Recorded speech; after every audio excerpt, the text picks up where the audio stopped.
Welcome back to my channel. ಇವತ್ತಿನ ವಿಡಿಯೋದಲ್ಲಿ ಕೊಚ್ಚುಪ್ಪಿನಕಾಯಿ ಹೇಗೆ ಮಾಡೋದು ಅಂತ ನೋಡೋಣ.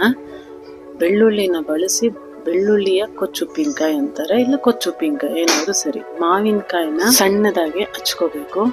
ಸಣ್ಣದಾಗಿ ಹಚ್ಚಿಟ್ಕೊಂಡಿರೋ ಮಾವಿನಕಾಯಿಗೆ ಜಾಡಿಯಲ್ಲಿ ಉಪ್ಪು, ಕಲ್ಲುಪ್ಪು ಸೇರಿಸಿ ಒಂದು 3 ಡೇಸ್ನ ಮುಚ್ಚಿಡಬೇಕು.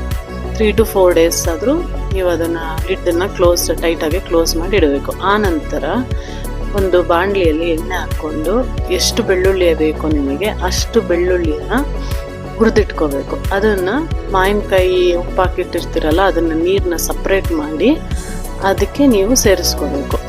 ಇಲ್ಲಿ ಕೊಚ್ಚುಪ್ಪಿನಕಾಯಿಗೆ ಮಸಾಲೆ ಬಂದು ಅಡಂಗಾಯಿ ಮಸಾಲೆ ಅಂತಾರೆ. ಸೊ ಅದಕ್ಕೆ ನೀವು ಒಣಮೆಣಸಿನ್ಕಾಯಿನ, ಕರ್ಬೇವಿನ ಸೊಪ್ಪನ್ನ ಹುರಿದಿಟ್ಕೊಂಡು ಅದನ್ನು ಪುಡಿ ಮಾಡ್ಕೋಬೇಕು.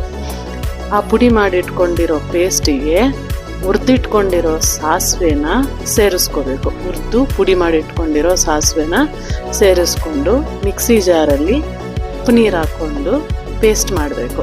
ಸೊ ಅದನ್ನು ನೀವು ಮಾಡಿಟ್ಕೊಂಡಿಟ್ಟಿರುವಂಥ ಕೊಚ್ಚುಪ್ಪಿನಕಾಯಿಗೆ ಸೇರಿಸ್ಕೋಬೇಕು. ನೋಡಿ, ಇದೆ ಹುರಿದಿಟ್ಕೊಂಡಿರುವ ಸಾಸಿವೆ ಪುಡಿ. ಸೊ ಮೊದಲೇ ಅತ್ತೆ ಎಲ್ಲ ಹುರಿದಿಟ್ಕೊಂಡಿದ್ರು.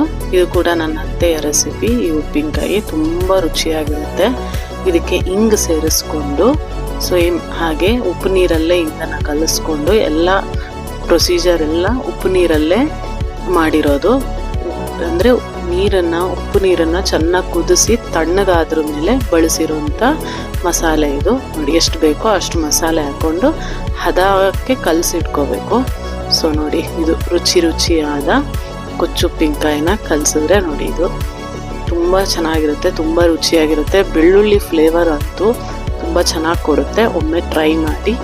Thank you so much.